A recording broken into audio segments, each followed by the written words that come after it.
Bismillahirrahmanirrahim. Assalamualaikum warahmatullahi ta'ala wabarakatuh. Alhamdulillahi rabbil alamin. Wa sallallahu ala sayyidina Muhammadin wa ala alihi wa sahbihi wasallam, amma ba'du. Bagi para pecinta teori konspirasi, sepertinya Anda akan menyukai video ini, karena kita akan membahas kejadian yang secara kebetulan berurutan antara bencana yang ada di Sumatera, yang mana di Tenggarai itu karena hasil kelalaian manusia, ya, kalau kita tidak mengatakan keserakahan, dengan kebakaran yang terjadi di kantor Teradrone, yang secara mengejutkan pemiliknya dijadikan tersangka. Nah, saya tadinya tidak memiliki intrik apapun, tidak tinggeling begitu ya. Apa? Kalau Spider-Man itu spider sense ya. spider sense-nya tidak ada kecurigaan lah, katakan demikian ya. Tetapi beberapa orang melihat keterkaitan antara bencana ini dengan kebakaran yang terjadi di Teradrone, dengan tanpa mengurangi rasa hormat dan bela sungkawa saya kepada para korban. Tetapi ini menjadi isu yang ramai diperbincangkan begitu, dan kepolisian sudah mengambil reaksi ya atas ramainya permasalahan ini di media sosial. Jadi kita akan menyaksikan dua video nanti ya. Yang pertama itu mengenai tanggapan kepolisian mengenai isu ini. Yang kedua dari channel Anjas Asmara. Beliau itu seorang advokat kalau tidak salah, yang mengupas permasalahan ini. Jadi muqaddimah dulu begitu ya. Tidak seharusnya kepolisian ini menyebutkan keramaian yang terjadi di media sosial seperti ini, karena pada akhirnya publik itu tidak akan percaya. Kenapa tidak percaya? Satu, karena kinerja kepolisian yang buruk. Dilihat banyak sekali keterlibatan politik kepolisian yang ada sekarang. Yang kedua, tatkala dia terjun kepada politik, kebenaran pun akan ditolak. Jadi mengatakan tidak itu equal dengan iya. Jadi sen kiri belok kanan, atau sebaliknya sen kanan belok kiri. Itu sudah biasa terjadi, dan kita sudah terlalu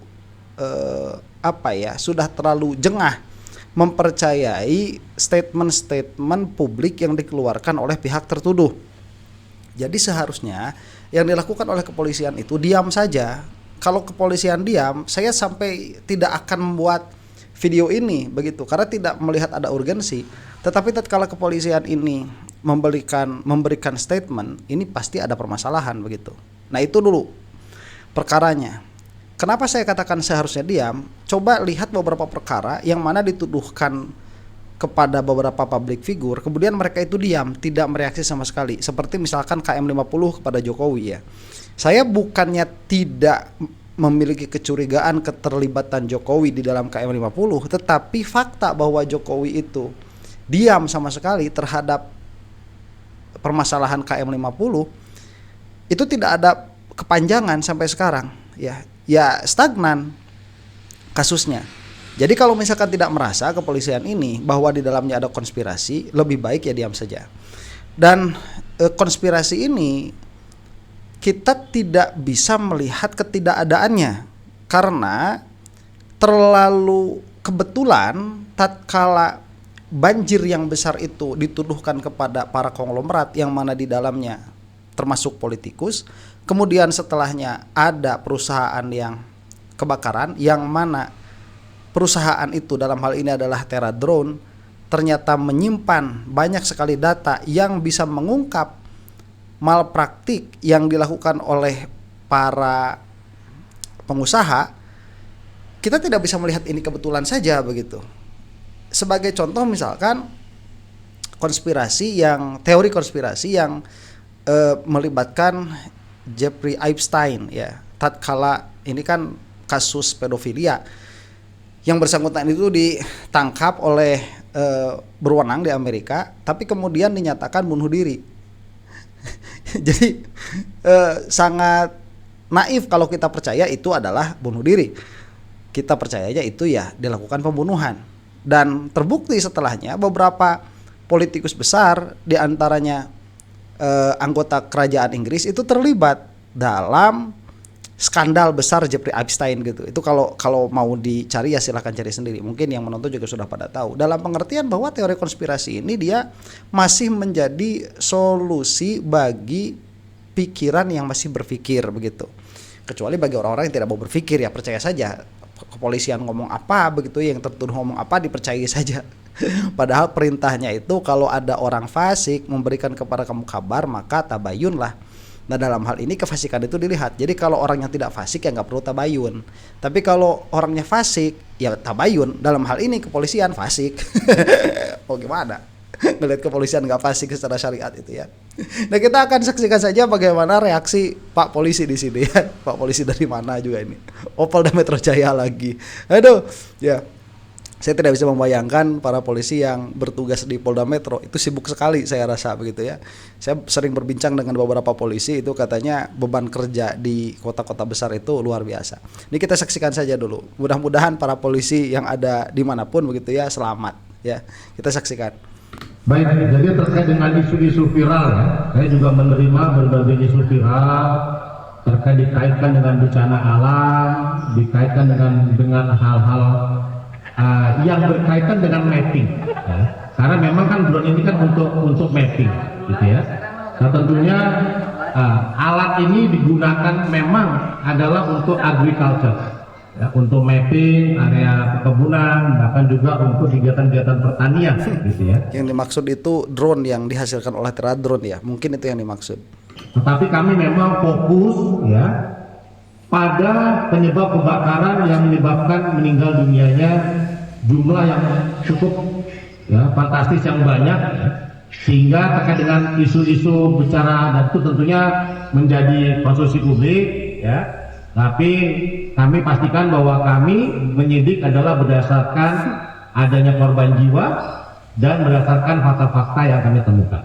Kalau terkait dengan hubungannya dengan ini tentunya nanti bila memang ada pun pasti penyidik daripada yang sudah melaksanakan kegiatan penyidikan bencana alam di Sumatera tentunya juga akan berkoordinasi dengan kami. Sampai sejauh ini tidak ada ya permintaan dan sebagainya dari tim penyidik bencana alam di Sumatera. Sebentar, kemarin Polda Metro Jaya itu telah dilaporkan kepada Polda Metro mengenai Azwan dan siapa itu Joshua ya. Itu ada tuh permintaan penyidikannya ada, kemudian bukti awalnya juga sudah ada, tetapi tidak mau diselidiki. Ya gimana?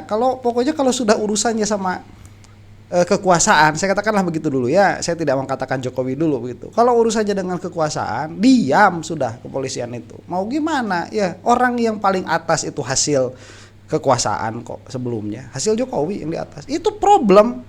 Kita sebagai publik mau percaya gimana? Lanjut yang lain, silakan. Kalau terkait dengan yang tersangka lainnya, sekali lagi ini adalah pintu awal kami. Dan setelah tentunya bisa saja ya apabila kami mengkaji berbagai fakta-fakta lainnya, tentunya tersangka mungkin saja bisa bertambah. Oke, cukup ya, rekan sekalian. Baik, terima kasih. Ancaman hukumannya, Pak? Ancaman terkait dengan ancaman hukuman ya. Untuk pasal 359 itu ancaman hukumannya 5 tahun penjara ya, 5 tahun penjara. Jadi dengan sengaja menimbulkan kebakaran dan atau karena kelalaian menyebabkan kebakaran dan atau karena kalpan menyebabkan orang lain meninggal, bila terbukti dengan sengaja menimbulkan kebakaran sebagaimana dalam pasal 187 diancam pidana penjara seumur hidup atau maksimal 20 tahun. Bila terbukti karena kelalaiannya menyebabkan kebakaran sebagaimana dimaksud pasal 188 diancam pidana seumur hidup atau maksimal 5 tahun. Dan bila terbukti karena kealpaannya menyebabkan orang yang meninggal sebagaimana pasal 359 maka dipidana penjara paling lama 5 tahun. Baik, sebentar, ini langsung kan yang dituduhkannya itu pemilik Teradrone ya kalau tidak salah. Entah ini kena atau tidak, saya bukan penyidik dan saya juga bukan ahli hukum begitu. Cuman kalau dari pandangan awam, apa ya, terlalu dipaksakan begitu. Kalau pemiliknya yang menjadi tersangka, memang nanti misalkan karena unsur kelalaian, karena salah satunya itu gedung tersebut hanya memiliki satu pintu keluar dan masuk. Jadi dalam itu mungkin menjadi kelalaian ya. Kalau seperti itu keadaannya, Pak Polisi, semua ruko itu sedari awal dia harus diberi diberi peringatan semua ruko, karena ini tinggalnya di ruko, nanti akan ada pembahasannya begitu ya. Jadi saya lihat tidak ada keseriusan dari kepolisian di dalam memastikan penyebab kebakaran yang ada itu. Ya, memang korbannya banyak tuh 22 orang. Ya, dengan penuh belasungkawa kita katakan demikian. Akte perusahaan yang kami baca, dokumen yang kami miliki, ya, bahwa memang perusahaan Teradron Indonesia ini sebagai dirut utamanya adalah MWW ini. Kami berpatokan pada itu. Adapun nanti kalau dalam penyelidikan kami perkembangan berikutnya ada fakta-fakta lain, dan tentu saja arah penyelidikan juga bisa berkembang, gitu Pak ya. Halo semuanya, selamat datang di segmen analisa. Kita bahas terkait dengan peristiwa yang sangat menyedihkan di mana ada 22 orang pekerja terdiri dari 7 pria dan 15 perempuan ditemukan sudah tidak lagi bernyawa akibat kebakaran yang terjadi di gedung Teradron Kemayoran Jakarta Pusat pada hari Rabu 10 Desember 2025. Sebenarnya kalau dari pihak penyidik yang mengatakan dan juga pemilik gedung, ini bukan kategorinya gedung tapi adalah ruko, tapi ada lantai dibuat 6 seperti itu. Well, apapun terminologinya, ini ada salah satu hal yang saat ini sedang menjadi teka-teki karena sudah ada penetapan tersangkanya dari penyidik dari Kapolres Jakarta Pusat, Kombes Pol Susatyo Purnomo Condro beserta dengan timnya pun. Kita lihat sekarang di media ada penangkapan bos dari Teradron, Michael Wisnu Wardana, karena ada dugaan pasal, misalnya pasal 187, 168 dan juga 359 yang berisi tentang menyebabkan kebakaran dan juga kelalaian. Ini sudah ditetapkan tersangka karena sudah ada 2 alat bukti yang kuat. Tapi yang menjadi pertanyaan sekarang adalah apakah betul penyebab kebakaran ini adalah sesuatu hal yang sifatnya kecelakaan atau jangan-jangan ada sesuatu hal yang jauh lebih besar dari ini semua, tanpa bermaksud tidak empati dengan keluarga korban, tetapi ini yang sedang menjadi viral teman-teman. Karena sebentar ya, saya rasa tadinya beliau ini mau mengatakan tanpa bermaksud menyinggung kepolisian gitu. Ternyata tidak. Yang dikatakan itu tanpa bermaksud menyinggung keluarga korban, dan itu betul ya. Jadi menyinggung kepolisian itu sabodo amat begitu ya, karena sudah terlalu banyak kita itu kecewa tidak melihat keadilan dari ujung tombak pengadilan. Ujung tombak pengadilan itu adanya di kepolisian. Kalau kepolisian sedari awal tidak bisa berlaku secara profesional, maka sistem peradilan tatkala masuk ke pengadilan pun itu akan sulit kita mencari keadilannya begitu. Nah, jadi tadi yang ditanyakan itu apakah ini murni kecelakaan atau di belakangnya itu malah ada faktor kesengajaan terlepas dari siapa yang menyengajanya begitu. Dalam hal ini mungkin kalau dituduhkan pemilik Teradron sepertinya akan sulit kalau dituduhkan kepada yang bersangkutan. Tapi entah juga ya, tidak tahu kita. Kita lanjutkan dulu nih. Kita coba lihat ini ya, kita akan coba pahami kronologi dan sebagainya, kejanggalan-kejanggalannya. Karena ada salah satu hal yang disampaikan dari sosok, aku nggak tahu ini siapakah orang dibalik Balkis Humaira 77. Ini kayaknya adalah akun AI ya, tetapi ada seseorang di balik ini semua yang sepertinya banyak sekali mengetahui data-data. Karena perusahaan ini sebentar, Balkis Humaira itu aktif di Facebook. Saya beberapa kali berniat untuk membuat konten dari isi post yang dikeluarkan oleh Balkis Humaira ya. Cuman urung lah karena terlalu ramai permasalahan Jokowi. Nah, kemarin itu waktu permasalahan bencana di Pulau Sumatera termasuk Aceh diantaranya, saya menganggapnya itu satu pulau saja begitu ya, Pulau Sumatera, itu banyak yang bersangkutan ini, Balkis ini mengungkapkan data-data yang bersangkutan dengan bencana yang terjadi kemarin begitu. Jadi ini bukan AI ya, entah kalau fotonya, mungkin fotonya AI, mungkin itu yang dimaksud. Cuman memang real itu akunnya ada. Itu kan memegang kayak peranan sensus pohon, batas konsesi, peta lidar lahan sawit, dan masih banyak lainnya. Sebelum kita bahas ke sana, kita bahas dulu adalah kronologi kejadiannya ya teman. Oke, itu yang dimaksud adalah pengungsian Teradron tadi ya. Kalau polisi bahasanya data-data agraria tuh. Sebelum kita bahas terkait dengan teori konspirasi di balik ini semuanya. Kejadiannya itu sekitar jam 12.43 kalau menurut pemadam kebakaran dari perusahaan ini tuh yang di Indonesia, karena ada cabang di berbagai negara, itu memiliki karyawan sekitar 80-an orang. Pada saat makan siang tersebut, ada sekitar 40-an dari karyawannya yang masih berada di dalam. Proses untuk memadamkan api itu sekitar 1 jaman, jadi jam 2-an kurang lebih itu baru bisa padam. Dan ada yang tanyakan ya, penyebab dari 22 korban ini meninggal dunia apa? Apakah mereka loncat atau terbakar? Dan keterangan dari penyidik dikatakan di sini setelah dilakukan otopsi dan juga pemeriksaan dicek darahnya, ternyata mayoritas penyebabnya adalah karena menghirup udara gas beracun jenisnya monoksida. Dilakukan analisa dari darah korban dan dugaannya gas tersebut terbentuk karena terbakarnya barang-barang yang ada di dalam gedung. Karena kan di gedung ini juga menurut keterangan penyidik, gedung perkantorannya difungsikan sebagai gudang sekaligus servis drone. Makanya terdapat banyak baterai litium. Dan ada diketahui di sini, gedung ini atau ruko 6 lantai ini memiliki hanya 1 pintu masuk dan juga pintu keluar. Makanya ini menjadikan bos Teradron Indonesia, Michael Wisnuwardana, ditetapkan sebagai tersangka. Mudah-mudahan bukan sekedar kambing hitam. Nah, itu ya, itu mudah-mudahan tidak sekedar hanya mencari-cari kambing hitam bahasanya yang untuk disalahkan. Karena kalau sekedar menyalahkan pemilik itu mudah begitu ya. Kesalahannya di mana? Di dalam kelalaian. Kenapa menyimpan barang-barang mudah terbakar seperti itu di dalam gedung yang keamanannya tidak memadai? Itu permasalahannya. Kalau mau diambil permasalahannya. Cuman apa sebetulnya penyebab kebakaran ini? Tidak ada perkataan sama sekali dari kepolisian tuh. Penyebabnya apa? Korsleting kah?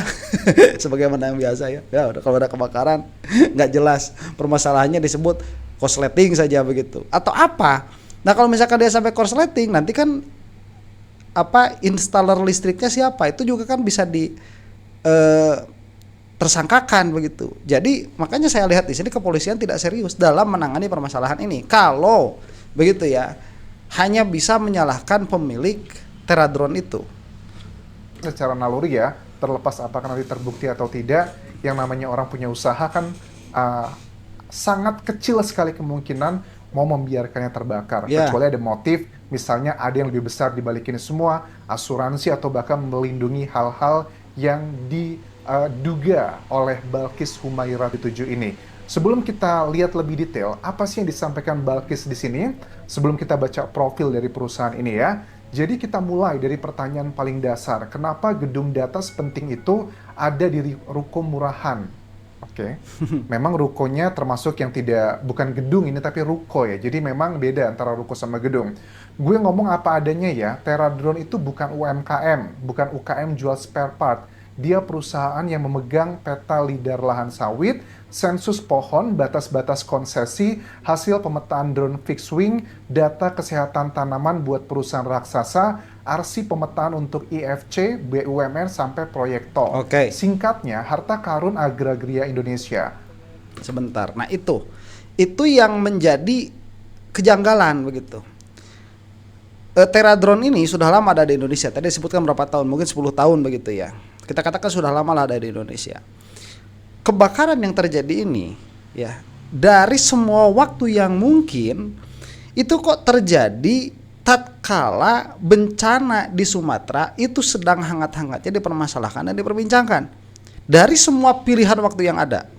Dan kalau kita tidak melihat ada pattern di balik dua kejadian ini, kita harus mempertanyakan daya analisa kita ya. Naif. Tidak bisa seperti itu. Jadi kalau kita masih memiliki nalar kritis, masih memiliki daya analisa, kita tidak akan bisa mencabut kecurigaan adanya sesuatu. Kita tidak dulu menuduh kepada siapa-siapa, cuman ini permasalahannya pasti ada. Jadi ya bencananya sudah, permasalahannya jelas ada di oligarks, ada di para pengusaha. Kemudian ada satu perusahaan yang hampir secara lengkap memiliki data konsesi dan lain sebagainya, sebagaimana tadi disebutkan. Itu tiba-tiba hancur semua datanya, atau berusaha dihancurkan kalau tidak ada backupnya begitu. Saya tidak tahu ya. Ini kemudian polisi juga tidak serius dalam menangani permasalahan ini. Hanya menyalahkan pemilik sebagai pihak yang lalai di dalam kebakaran tersebut. Ada apa? Ada apa? Ini kan seperti pasar-pasar tradisional yang terbakar ya, sudah menjadi rahasia umum itu. Itu kalau saya pergi ke pasar tradisional yang pernah terbakar, mereka itu bilang, "Ah, Mas, ini ada yang bakar," begitu. Kemudian yang di Bandung itu toko buku tuh Palasari ya, Palasari itu kan sempat kebakaran beberapa kali. Itu saya ngobrol sama orang-orang yang punya usaha di sana. Begitu penyebutannya itu.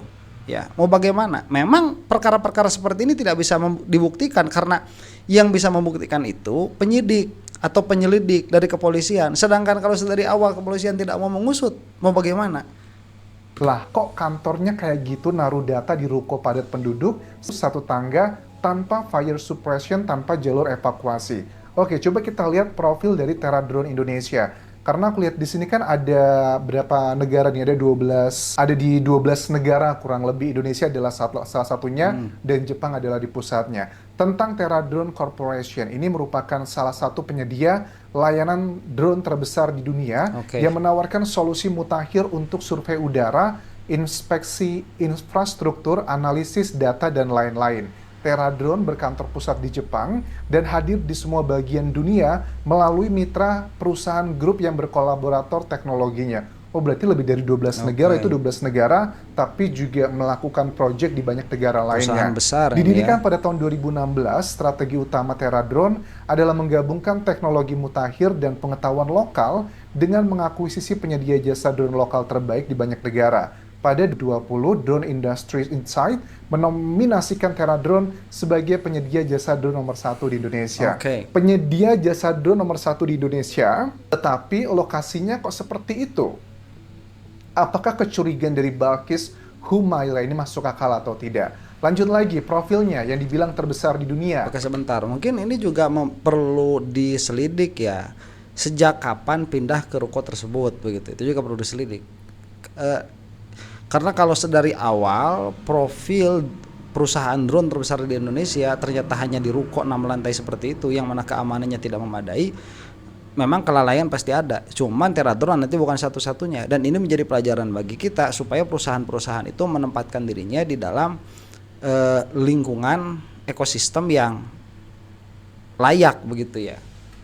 Drone Industry Insight menyadari bahwa prestasi ini dimungkinkan dengan pertumbuhan pesat Terradrone di berbagai industri dan wilayah geografis. Hingga saat ini, Terradrone sudah hadir lebih dari 25 negara di seluruh dunia dan terus bermitra dengan produsen teknologi drone mutakhir. Dengan lebih dari 25 perusahaan grup, sudah ada jaringan baik sebagai perusahaan grup maupun rekanan strategis. Terradrone merasa bangga bisa berkolaborasi. Nah, tentang Terradrone di Indonesia, sebelumnya namanya adalah PT Aero Geosurvey Indonesia, merupakan perusahaan penyedia jasa pemanfaatan unmanned aerial vehicle atau drone untuk kegiatan survei udara pada aplikasi industri yang meliputi pemetaan, pemodelan, inspeksi, dan pemantauan dari udara. Selain itu, Terradrone Indonesia juga memberikan pelatihan dan konsultasi buat perusahaan lainnya yang pengen menggunakan drone untuk operasionalnya sehari-hari. Nah, dugaannya adalah, kalau aku tangkap, karena banyak juga nih yang komentar di Instagramku, di Anjasa Semara, Mas Anjas, coba dibahas deh itu. Apakah kecurigaan sebagian netizen bahwa ini adanya sabotase, dugaannya untuk melindungi hal-hal yang sekarang sedang terjadi di Indonesia, misalnya dengan kebanjiran yang ada di Sumatera, di Aceh, di Sumatera Barat, Sumatera Utara, itu kan banyak gelondongan kayu yang dugaannya efek juga dari pembalakan liar plus juga dengan perkebunan sawit yang menyalahi banyak aturan.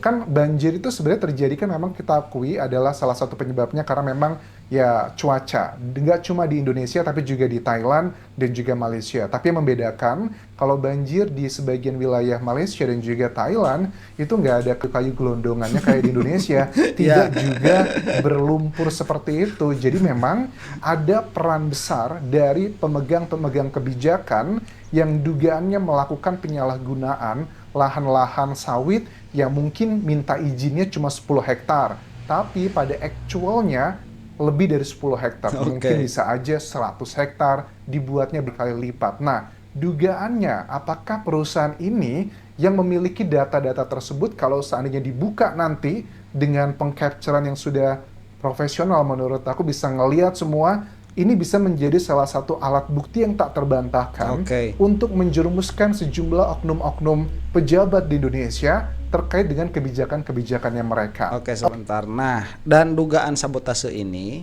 sekali lagi saya katakan, ini adalah dugaan yang wajar begitu. Meskipun belum tentu benar, tapi dugaannya wajar karena dari profil Teradron yang tadi sudah bacakan panjang lebar itu dengan bencana yang terjadi di Sumatera itu. Yang mana tadi ya, kalau kita mau menyalahkan alam begitu, ada curah hujan yang tidak terjadi seperti biasanya dan itu memang terjadi di beberapa negara yang lain, itu tidak akan mengeluarkan kayu-kayu gelondongan ya. Di Malaysia nggak ada, di Filipina juga nggak ada, banjirnya ada, bencananya ada, tapi tidak sedahsyat yang ada di kita. Dan kalaupun dahsyat tidak mengeluarkan kayu gelondongan begitu. Ini sudah saja memang seharusnya terbuka kepada publik.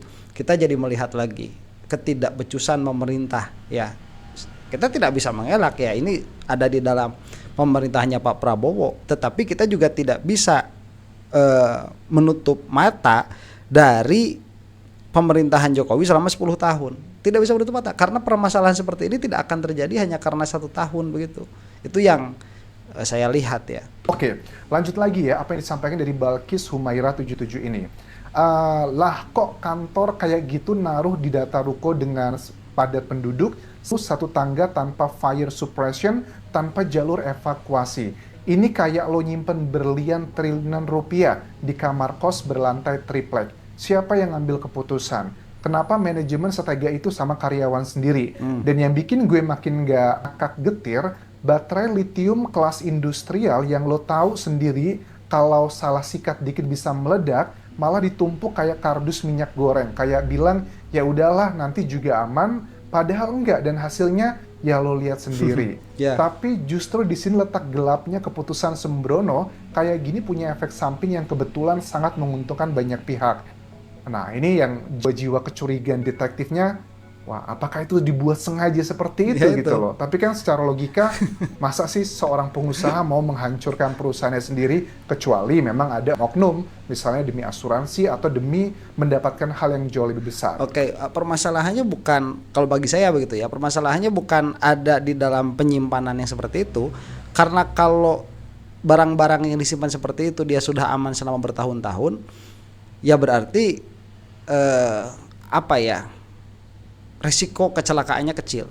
Dan kalaupun memang risiko kecelakaannya besar, yang jadi permasalahan terjadi kecelakaannya itu, kenapa waktunya pas dengan menguntungkan orang-orang yang mungkin terlibat di dalam pembalakan liar? Itu poinnya, itu di situ.